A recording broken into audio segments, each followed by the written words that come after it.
Halo, assalamualaikum warahmatullahi wabarakatuh. Selamat datang kembali di channel Sukma Vlog. Pada kesempatan kali ini saya akan berbagi ke kalian tentang cara afdruk desain ini menggunakan sinar matahari ya. Untuk sebelumnya saya mohon maaf karena lama sekali saya nggak membuat video ya. Jadi di kesempatan kali ini kita mau afdruk desain ini menggunakan sinar matahari. Dan untuk kali ini saya akan menggunakan screen ini ya, screen T165. Terus nanti kita untuk langkah yang pertama kita akan nanti pengolesan obat afdruknya ya. Oke guys, jadi ini proses pengeringan ya setelah kita olesi menggunakan obat afdruk ya.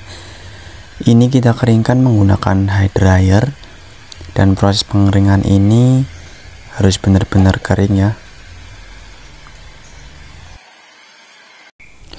Nah, untuk langkah berikutnya kita masuk ke proses pengolesan desain ya.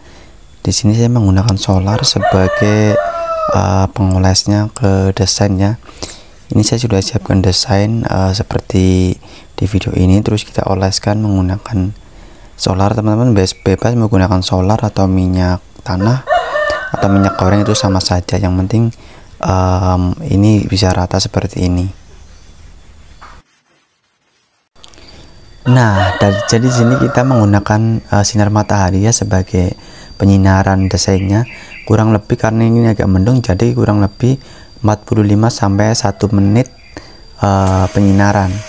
Jadi kita langsung prosesnya ke ini, kita siram menggunakan air sampai benar-benar desainnya bolong ya dengan sempurna, lalu kita jemur.